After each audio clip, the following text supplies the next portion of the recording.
پێشتر پارتی دیموکراتی کوردستان تەزویری لێکراوە نەیانتوانی ئەو بەڵێنەی کە بە دەنگدەری خۆیاندا بوو کە نەخشەڕێی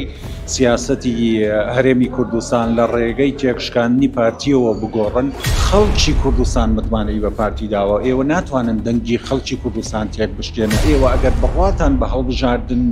نییە بۆچی بەشداری تیاکەن؟ پێی وایە کە حکوومەتی هەرێمی کوردستان قوارەیەکی زۆر گەورەترە لە حکوومەتێکی فیدراڵی. مامۆسا وەگەزانین 20 ئۆکتۆبەر هەڵبژاردننی خولی شەشەمین پەرلەمانی کوردستان بەڕێوە چوو. چیتانێ لەسەر ئەنجامەکان یەکبزیبوونی لایەنەکان بۆ پێگەێنی حکوومەت لە چه ئاستێکدایە؟ بەڵێ سەرەڕای زۆربەی چاوەڕوانی حیزبە سیاسیەکان بۆ گۆڕی نەخشەڕێی سیاسەتی هەرێمی کوردستان هەروە و مۆزاییکە سیاسی کە لە هەرێمی کوردستانە هەیە بە پێچەوانەوە سەرەڕای ئەوەی کە سەرجەم ڕێکارەکان بەدڵی ئەحزابی ئۆپۆزیسیۆن و هەروە یەکێتی نیشتیمانی کوردستان بوو کە جەختیان لەوا کردەوە کە بێ بە پێ و ڕێکارانە هەڵبژاردننی پەرلەمانی کوردستان ئەنجام بدرێت کە لە بەغداوە دیاریەکرێ کۆمیسیۆن سەرپەرشتی بکە بە پێی لیستی دەنگدەرانی بەغدا بێ. هەروەها ئەو بازدانەی کەوان دیاریان کردووە پارتی دیموکراتی کوردستان ڕێژەیەکی چۆنەڵی میسالیش کات.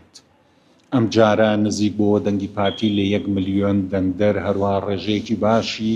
کورسیەکانی پەرلەمانی کوردستانی بەدەستهێنا. ئەمە بووە جێی سەرنج و شۆکێکی گەورە بۆ حیزبە سیاسیەکان کە نەیانتوانی ئەو بەڵێنەی کە بە دەنگدەری خۆیاندا بوو کە نەخشەڕێی سیاسەتی هەرێمی کوردستان لە ڕێگەی تێکشکاندنی پارتیەوە بگۆڕن. بۆیە دوجار لە قسەکانی خۆیان پەشیمان بوونەوە لەو بەڵێنانەی کە بە خەڵکیاندا بوو کە ئەمە هەڵبژاردنێکی نەزیها هەڵبژاردنێکی پاکە و هیچ مەجالێکی تەزویری تیانی. ئەمە دەری خست کە پێشتر پارتی دیموکراتی کوردستان تەزویری لێکراوە. ئەو ئەنجامانە وای دەرخست ڕێژەیەکی زۆر سەرسوڕهێنەری بەدەستهێنا. ئەمە دەرەخا کە خەڵکی کوردستان متمانیان بە حیزبێکە کە لەگەڵ ئیستیقراریەتە، لەگەڵ ئاوادانیە، لەگەڵ پێکەوە ژیانە، وتاری توندی ناوێ. ئەوەی کە ئەوان بۆ چۆنەڵێ تێکدانی هەرێمی کوردستان هەوڵی بۆ دەن و پارتی لە پێچەوانەی گوتاری ئەوانە بۆ ئیستیقراریەت، بۆ ئارامی، بۆ ئاسایشی خەڵکی کوردستان هەوڵی بۆدا ئەوەی پارتی سەرکەوت. ئەنجامەکانی پارتی شۆکهێنەر بوو بۆ لایەنەکان؟ بڵێ بە دڵنیاییەوە بۆ لەبەرەوەی وتارەکانی ئەوان بەر لە هەڵبژاردن دیارە بە شێوەیە گوتاریان ئەداکە تەواو ئەوان ئەیگۆڕن، تێکی ئەشێنن، کۆتایی پێهێنن. هەمووشی ئەوە بوو کە خیتابەکانیان ئاراستەی پارتی دیموکراتی کوردستان بوو. خەڵکی کوردستان متمانەی بە پارتی داوە. ئێوە ناتوانن دەنگی خەڵکی کوردستان تێک بشکێنن، ئێوە ناتوانن متمانەی خەڵکی کوردستان تێک بشکێنن بۆ لەبەرەوەی خەڵکی کوردستانە و متمانەی کە بە پارتیاوە کە ڕێڕەوی سیاست و دیبلۆماسی لە هەرێمی کوردستانە دیاری بکە. کەواتە ئێوە ئەگەر بڕواتان بە هەڵبژاردن نییە بۆچی بەشداری تیاکەن؟ ئەگەر بڕواتان پێ هەیە پێویستە بە پێی سەقل و قورسایی خۆتان لە حکوومەتی هەرێمی کوردستانی یا دامەزراوە سیاسیەکانی هەرێمی کوردستانە سەنگی خۆتان هەبێت. باش مامۆسا لە ئێستادا سەرجەم لایەنە سیاسیەکان سنگ و پێگەی خۆیان لە هەرێمی کوردستان بۆ دەرکەوتووە. گفتوگۆکان بە مەبەستی پێگەێنانی حکوومەت لە ئێستا لە چه ئاستێکدایە؟ گفتوگۆکان دەستی پێ کردووە لیژنەی دانوستانکاری پارتی دیموکراتی کوردستان وەکو لایەنی سەرکەوتوو لە هەرێمی کوردستان بە جیاوازیەکی زۆرەوە لەگەڵ حیزبی دووەم و سێم و چوارەمە دەستی پێ کردووە. لیژنەکان تا ئێستا چەند کۆبوونەوەیەکیان ئەنجام داوە. نیەتی پارتی هەمیشە ئەوە بووە کە زۆرترین ڕێژەی بەشداری هەبێ لە حکوومەتێکی بنکە فراوان بێ بۆی نوێنەرایەتی سەرجەم دەنگ و ڕەنگەکان لە هەرێمی کوردستان بکە. دوجار ئەمە پرۆسەیەکی درێژخایەنە تاوەکو حیزبە سیاسیەکان ئەگەر بەو قەناعەتی کە بە شێوەیەک بەشداری لە حکوومەتی هەرێمی کوردستان بکەن هەروەها و سنگ و پێگەی خۆیان نایە کە لە حکوومەتە پێیان دەدرێ شایستەی ئەو دەنگانەیە یاوەکو کەمتر یا زیاترە لەو دەنگانەی کە بەدەستیانێنەوە. پێشتریش لە هەرێمی کوردستانە چ لە پرۆسەی سیاسیە لە پەرلەمانی کوردستان چ لە حکوومەتی هەرێمە کە پارتی سەرۆکایەتی کردووە هیچ کاتێ بڕیارەکانی پارتی بە زۆرینە تێنەپەڕاندووە کە هەوڵی ئەوە بدا زۆرینە بەدەست بێنێ و تێیپەڕێنن دایم ئەگەر پرۆسەکە درێژخایەنیش بوو بێ هەوڵی ئەوەی داوە کە بە تەوافق بە لێک تێگەیشتن لەگەڵ حیزبە کوردستانیەکان ئەوانی چ بەشدارن لە حکوومەتی هەرێمی کوردستانە چ ئەوانی کە کورسیان هەیە لە پەرلەمانی کوردستان بە تێگەیشتن ئەو بڕیارانە تێبپەڕێ تەنانەت ئەگەر توانای ئەوەشی هەبێ پارتی لەبەرەوەی بڕوای بە بنەما دیموکراتیەکان هەیە لە هەرێمی کوردستان بڕوای بەوە هەیە کە هەرێمی کوردستان مڵکی هەمومان تایە هاوبەشین بڕوان ناکەم بە زۆرینە حکوومەتێک پێک بێنێ کە هەندێک لایەن تایە پەراوێز بکرێت. بەشەوە ساگە بینە سەر بابەتی موچە وەگەزانین ئەوە بۆ 3 مانگە چێت کە بەغدا موچە نانێرێت ئەو مەرجانی کە بەغا دەیانێت بۆی کە داهاتی نەوتی نانەوتی ڕادەست بکرێت داهاتی ناخۆ خاڵە سنوورەکان پێ دوانیە ئەمە پلانێکە بۆ لاوازکردنی پێگە و قواری هەرێم. ئێمە هەمیشە وتومانە و بیانوانەی کە بەغدای بەنسبەت موچەوە لە هەرێمی کوردستان یەگرێت لە 2014 تاوەکو ئێستا بیانووی سیاسین سزایەکی سیاسی حکوومەتی هەرێمی کوردستانەدا دوجار ڕووداوەکانی 16 ئۆکتۆبەریش هەر لەو چوارچێوەیە بوو کە ئەو پێی وایە کە حکوومەتی هەرێمی کوردستان قوارەیەکی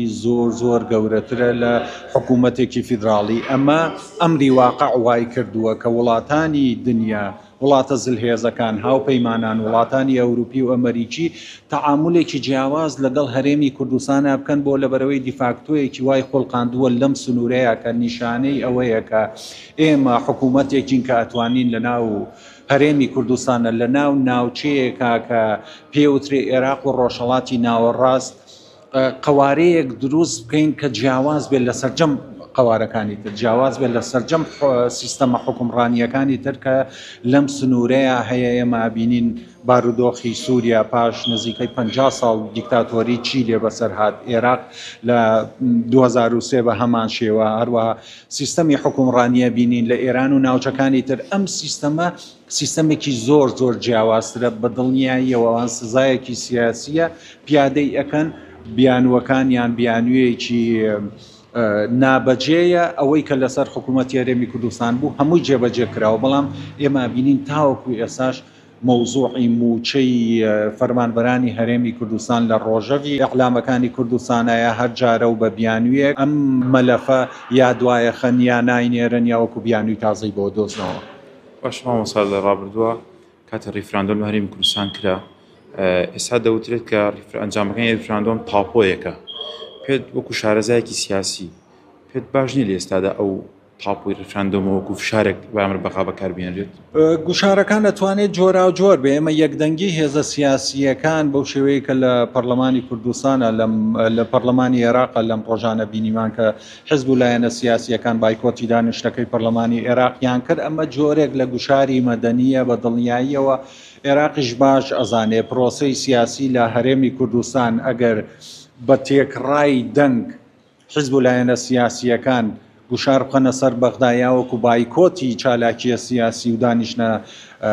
سیادیەکان بکەن لە بەغدا ئیشوکاری بەغدا پەکیەکەوێ بۆ لەبەرەوەی هەرێمی کوردستان پێگەیەکی جیۆستراتیجی زۆر گرنگی هەیە لە عێراقا هەروە وڵاتانی دەوروبەر و هەروە وڵاتە جیهانیەکانیش حسابێکی جیاوازتر بۆ هەرێمی کوردستانەکەن. ئێمە ئەگەر بتوانین لە ڕێگەی گوشاری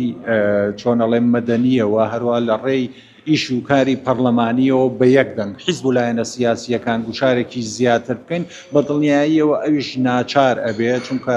ئێمە هەمیشەوەمان بۆ دەرکەوتووەکە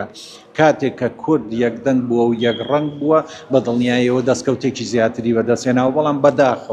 بەداخەوە هەندێک حیزب و لایەنی سیاسی بە شێوەیەکی دوژمنکارانە لەگەڵ ئەوانە دەست تێکەڵەکەن و بۆی ئامانجەکانی هەرێمی کوردستان لە خزمەتکردنی فەرمانبەران و خەڵکی کوردستان نێتە دی. شمامۆستا پێت وایە چی بکرێت بۆ چارەسەرکردنی بودجە و موچە لەنێوان هەرێمی کوردستان و عێراق ئایا کار بە دەستور بکرێت لە دەستورە ئەو مافانە چیەکە بە کورد دراوە؟ ئەوەی کە کراوە پێشتر داواکراوە هەمووی جێبەجێ کراوە بەڵام دوجارە بێت لەم خولەی پەرلەمانی کوردستانە هەوڵ بدەن حیزب و لایەنە سیاسیەکان دەستوری هەرێمی کوردستان تەسبیت بکەن. ئێمە کە خاوەنی دەستورێک بن بەپێی ئەو بەندانەی کە لە دەستوری عێراقیە هاتووە لەو خاڵە ناکۆکانەیە کە لە بینی هەرێمی فیدراڵی و حکوومەتی ناوەندا هەیە ئەو لەویە دەگەڕێتەوە بۆ دەستوری هەرێم بەڵام ئێمە تاوەکو دەستورمان نەبێ ناتوانین ئەو خاڵانە بسەپێنین ئەویش بە یەکدەنگی حیزب و لایەنە سیاسیەکان لە پەرلەمانی کوردستانە دێتە دی. شماساڵ کۆتا پرسیارمەچینە ڕۆژئاواتە دۆخی سووریا وەگەزانین کە دوای 24 ساڵ دوای 54 ساڵ کە حزبی باعسی سووری ڕووخا ئێستا دۆخی سووریا ناهەموارە بە پێشبینیەکانی بەڕێستان دۆخی سووریا تا چەندە کارگیری لەسەر ئاسایشی ناوچەکە بەگشتی و عێراق بە تایبەتی دروستەکە بۆ دۆخی کورد لە ڕۆژاوا بەرەو کوێ دەگات بەڵێ ئەوەی کە لە سووریا ڕوویدا شتێکی چاوەڕوان نەکرا و هێز و لایەنە سیاسیەکان ئەوەی کە ئێستا پرۆسی سیاسی لە سووریا پێویستە بەڕێوەبرن هەندێک لایەنی پێگناکۆکن کە نە لە ڕووی استراتیژەوە نە لە ڕووی دیدگای سیاسیەوە نە کۆمەڵێک فاکتەری هاوبەشی هیچی ئەمانەی یەک ناگرێتەوە هەندێک گروپی ئیسلامی تونڕەو هەیە لەگەڵ کوردەکانە لەگەڵ هەندێک هێزی عیلمانیە لەگەڵ کۆمەڵێک هێز و لایەنی سیاسی کە ئەمریکا و هاوپەیمانان پشتگیریەکەن وەرەوە ئەو هێز و لایەنانەی کە تورکیا چاوی لێیانە و پشتگیریانەکە بۆ ئایندەی سووریا ئەمە پرۆسەیەکی زۆر قورسە ئەبێ ڕۆژاوای کوردستان زۆر چاوکراوە بن بە دڵنیاییشەوە سوود لە ئەزمموی هەرێمی کوردستان ببینن بۆی ئایندەی سووریا بەو شێوەیە بنیاد بنێن بە دڵنیاییەوە ئەوەی کە ئێستا لە سووریا ڕوەدا وەکوتم هاوکێشەیەکی زۆر ئاڵۆزە جارێک زووە ئێمە پێشبینی بۆ بکەین بەڵام دوجار ئەبێ هەمومان پشتگیریەوە بکەین کە بە هاوشێوەی هەرێمی کوردستان قەواریەکی جێگیری سربەخۆ یان نیمچە سربەخۆ لە چوارچێوەی حکوومەتی سووریایە بێ یاوەکو جیاواز لە حکوومەتی سووریا بۆ کورد لەوێ بێتە دیەوە چونکە ئێمازانین خوشک و براکانمان لە ڕۆژاوا سەردەمانێکی زۆرە لە زێر حکمی دیکتاتۆری بنەماڵەی ئەسەد وەروا و حکومە بەعسیە کە لەوێ هەبووە ناڵاندیانە ئێستا کاتی ئەوەیە کە بە شێوەیەکی تر خزمەت بکرێن و بتوانن نەفەسێکی ئاسوودەیی هەڵبەبژن